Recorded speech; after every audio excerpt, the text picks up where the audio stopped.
literally putting keywords in meta titles all over the place. He has worked with SMEs and multinationals and loves the ever-evolving challenge and competition that is SEO. Oh, also, he's been a bit of a champion, and they've had the, what's this? Launching the first outdoor woodland office in SEO. That's really cool. Awesome, I need to ask you about that. So everyone, last session, last day, big clap for Tom.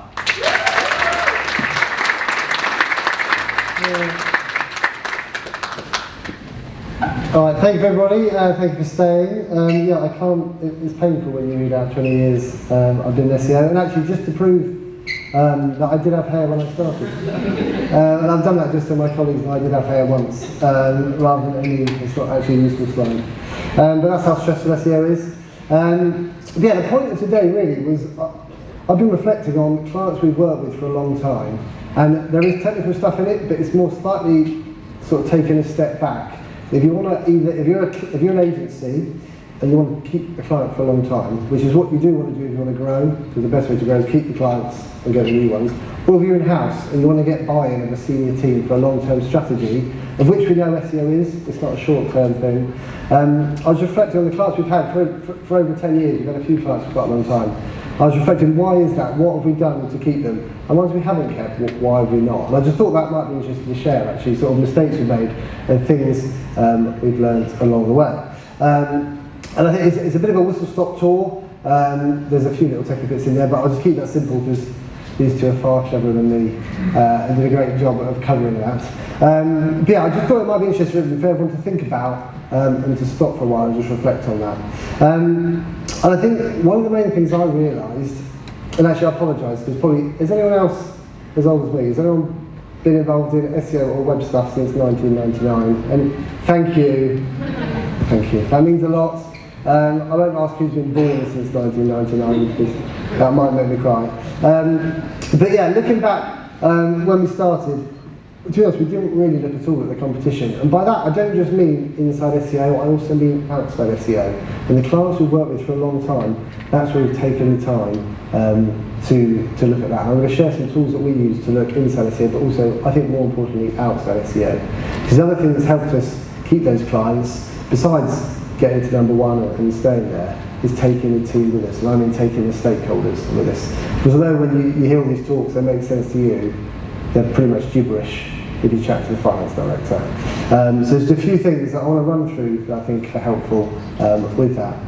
And I think one thing is making it clear to the team, with your client, your internal team, you can only succeed if you know what you're up against. And I don't just mean from an SEO point of view, I mean understanding their business goals, their margins, what type of products they make, what type of company they are, and who are they. And I think also, the other part of that is understanding who are the competition that are coming up behind you. A lot of the time we spend looking at who are the competition around us, how can we beat that person just above us, and there's often people flying out behind us. And you know what Google's like, it's very much a lag effect.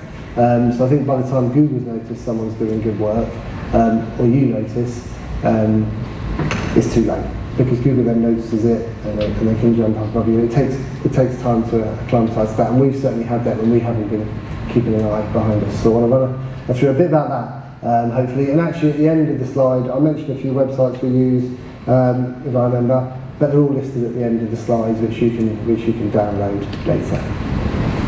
Okay, I think the first thing is not to get too navel-gazing on keywords. One thing we found is you have to manoeuvre. You know, the way people search is always changing. The way Google understands a page always changes. You must have had this where you've got a client, a page ranks well, Google understands it as an informational page, and then it does some sort of algorithm change and it's decided it's a product page.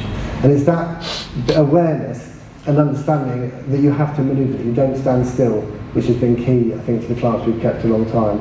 So not only have we been looking at who ranks around us, we've also been keeping an eye on what other people are doing, what is changing outside of the sort of the sector our clients in, because it seems sometimes some sectors change more than others. So if you're in a sector that seems a bit boring, monitoring other sectors, and what they're doing can be really helpful to inform your sector, which will follow on at some point. But yeah, what do I mean? I think I'd split competition into three types. Okay, the first, who are they? That's quite obvious, that won't take too long to go through. The second is under the skin, which on that I'm just going to run through the bits that we share with the key stakeholders, which I think is useful to do to get their buy-in. And the three is looking at the business model, and this is a bit outside the SEO, which I think the clients that we still work with that have done really well is where we spend intentional time looking at them, their competitors' business, not just competitors' SEO. So who are they? Clearly you've got the people that rank where you want to rank, who are direct competitors. That's quite clear. You've got the people that overlap with you, so if you're a sector, a specific product type or service, you've got the people that are maybe slightly bigger, that do a bit of yours but do a bit of something else. And then the third one I think is the important one for us for the long term, and obviously you need your team working on the immediate SEO challenges to begin with, is the people that, like I said, that are up and coming. I think in hindsight the clients we probably could have done better with, that we're now better at, is keeping a look at behind us. And to do that, it's a little bit old school. There's obviously loads of tools out there, and they're all really helpful, but it is just keeping an eye on who's saying what on the internet, where are they, what PR are they doing, what paid search are they doing, and that sort of thing. So we're going to come on to that in a bit more detail later. But there's all these tools we use. I was just thinking just to show you quickly, but I think the main thing is just ask. I think people don't talk enough. I think we dive too much into tools. Actually, you can just ask people what competitors they have, do online surveys, who have they heard of, and that sort of thing. I would, though, just quickly say, don't presume you know what the competition are doing. You must have all had it where you've got a site that you compete with, or possibly even a new client that comes along, and they've come along because they've changed their site and it's bombed in the rankings. And we've certainly seen that a few times where we're competing with someone. You're almost looking at what they're trying to do, possibly even trying to copy them. But actually, then you realise when they do something on the site, they didn't really understand the value of their site. So just take that into account. If it doesn't make sense, then probably don't do it. So just quickly under the skin, these are the bits we work with, like I say, with the client teams. One is don't just use competitive analysis tools. We do use them loads.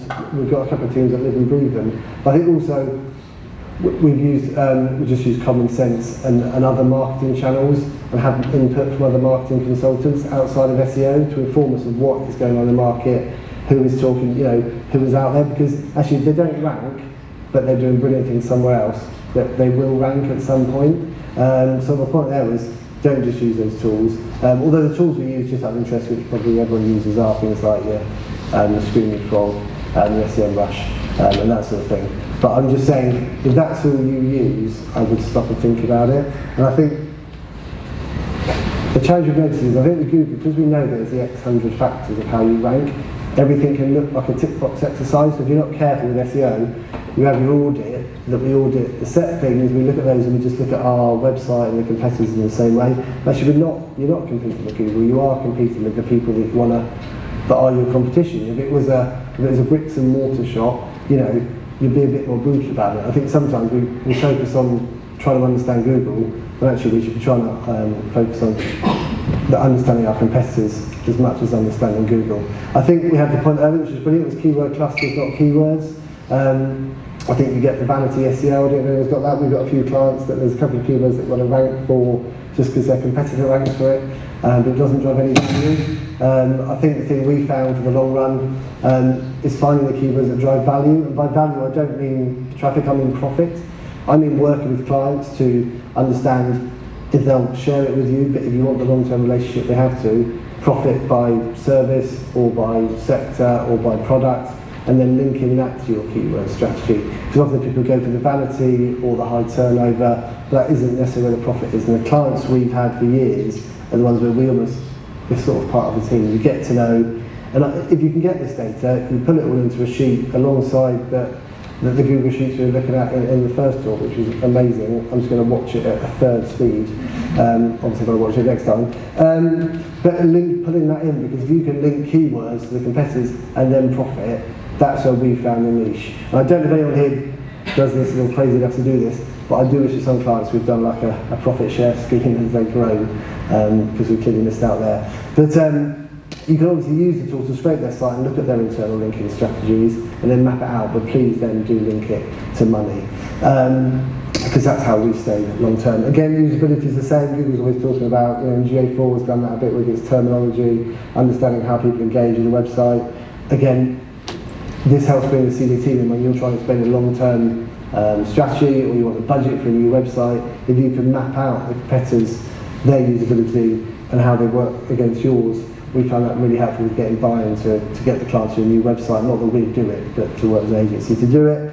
I think where the competition, are getting their links from, that helped us, because unfortunately people still do just outsource that, don't they, on mass market, getting links. But if you could show that to a client, then when you're suggesting something a bit quirky or developing a new product, or something, a world record or some sort of weird campaign where they sail to the moon or something, you can explain why, and you can show them logically what the competitors are doing. And senior teams love competitor data, so I wouldn't take it for granted. Even if you try it. The next time you meet a client or an internal team, do some competitor analysis where it talks about money, and they absolutely love it. And then that's how you can talk about how they're getting links and follow on from there.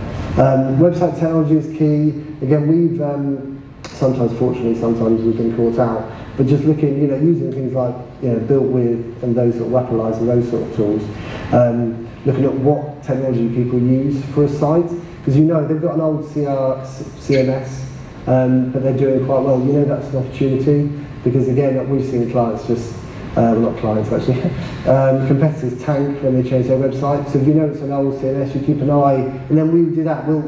If we notice a competitor do that, we'll then keep an eye on their socials or talking about new websites, because if it's coming, you might have to jump on something there. But the reverse is true. Their website's behind you, but when you do analysis, their off-site profile is really good. Again, when they do their website, they're going to be a pain in the rear. So again, we normally have a bank of clients, of competitors we're monitoring for that as well. And in fact, an example where we did something for a client when we were analysing, we literally just changed the client's hosting, which was a bit of a beast of a job. It was a big publishing site, but even just doing that helped the rankings go up. And that was just from looking at the competitor landscape, because they should have ranked better than they did, and it was looking at the tech. And actually, sorry, on that last note, there's a couple of tools we use called, and I've actually completely gone for my name, visualping.io. There's another one at the back of the slide that I don't use, but someone recommended to me, which you can track website changes, which is really useful for a couple of reasons. One, if someone who's coming up behind you, it's really helpful to know what they're testing. So if they're testing keyword density or changing their internal URL structure, it helps you report on that, so you get that awareness, so you can see who's coming, but you don't have to manually keep checking their site. Also, if they do a change, because it records the before and after, and they climb the rankings, it helps give you a bit of insight into how Google's working for that keyword or those cluster of keywords. So that's really helpful. Have a look at that, and it's not expensive per month, and it does a lot of the reporting for you. And that links to this website architecture as well, just mapping out. That's a spreadsheet job, but again, for the finance director, we can map out the site and show the different sizes, show how your site competes, and you can use colour-coded formulas and spreadsheets to do it.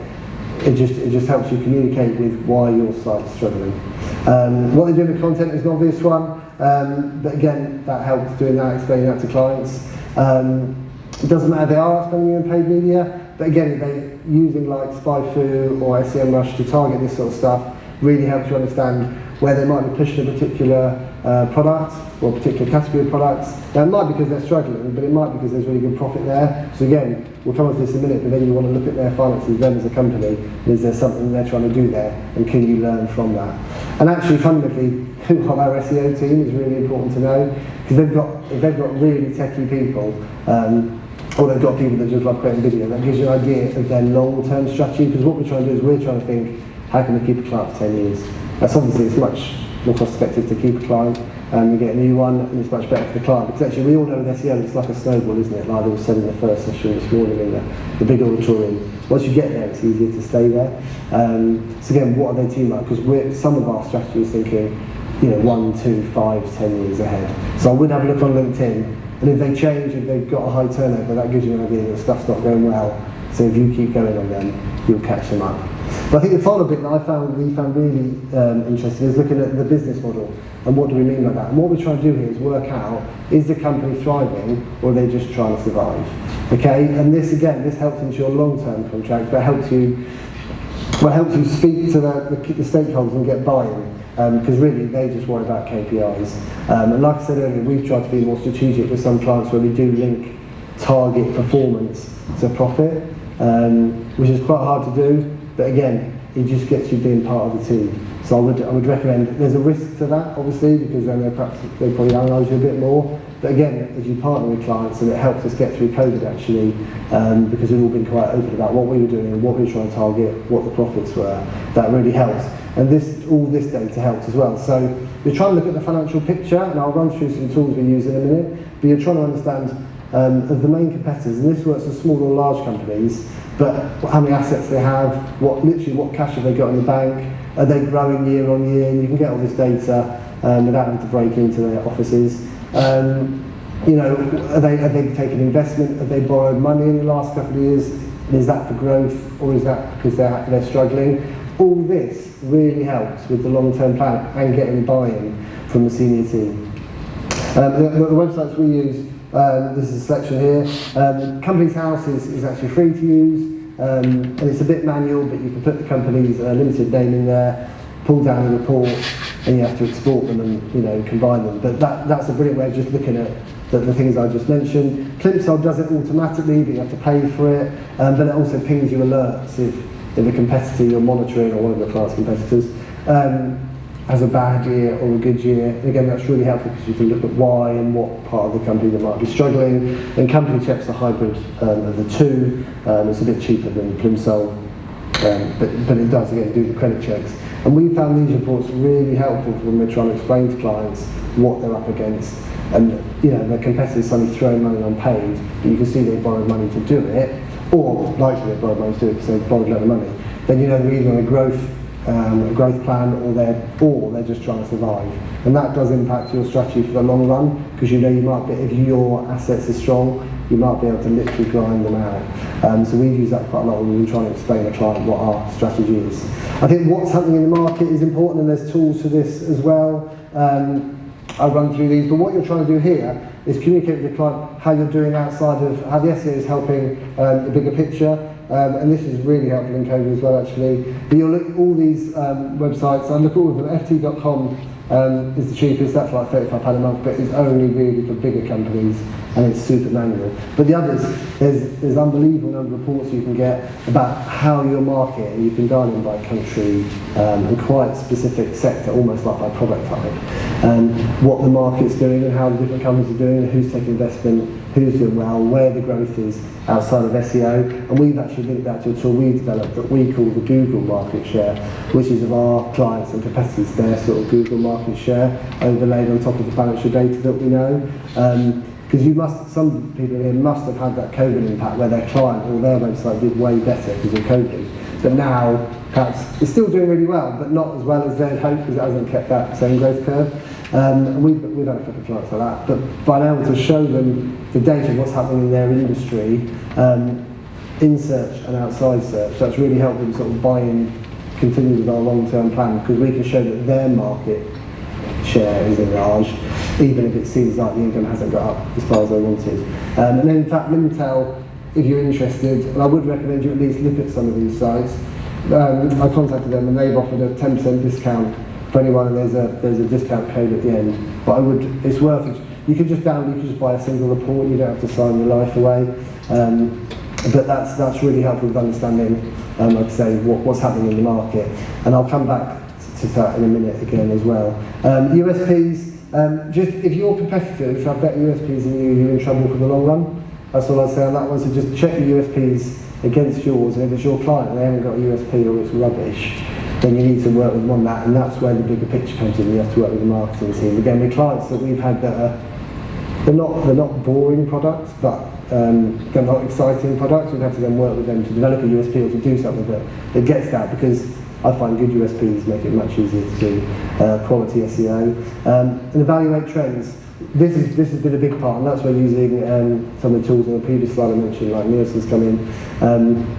If you can see what's changing, what's that coming behind you piece that I think has been the main thing that's helped us. So we had one client, and they made all sorts of bags, But we notice using the trends, and Google Trends does this to a degree, so I would use that as well. Well, that's obviously free, but not quite, it doesn't dive in as deep.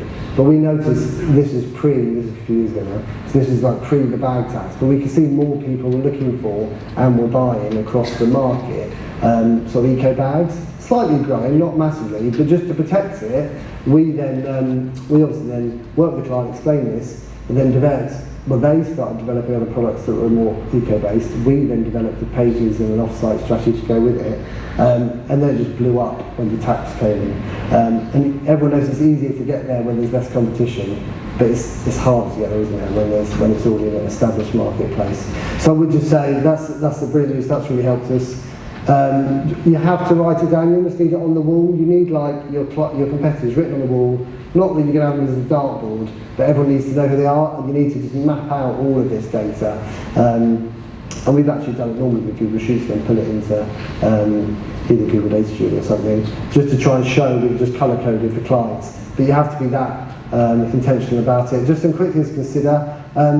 You have to, like I said, one of the most important things has been taking the senior team with us and the people that pay the bills, because the FD doesn't really care about the minutiae of tech SEO, but they do care about finances. And we've just found when we spent the time, and we work with a non-exec director who's a bit more experienced to help do that, but that has massively helped. Do you actually, obviously a stupid question at an SEO conference, but what I mean is there's been sometimes when the PR department's amazing. I think sometimes SEO agencies just do what they always do, but we again try to be transparent about finances and also about what they're doing well, and just bolting onto that's been really helpful, because then there's a trust. And actually outside of all of this, the biggest factor that we've kept clients is trust. People buy from people. So if you're open and honest and you can share this information, I think trust is huge. Don't stand still. All those clients we've worked with for that long, the competition they have now aren't the same, but they have stayed there, but the rest aren't the same, so you can't ever rest on your laurels. SEO is a bit like having kids. Every year you think you've got it, and then you haven't a year later. If you work with a team internally or your agency, well actually I think it was Einstein that said, if you can't explain it to a 6-year-old, you don't know what you're talking about. So if someone in your team or agency uses long, complicated words, they probably don't have a strategy, they just try to sound clever.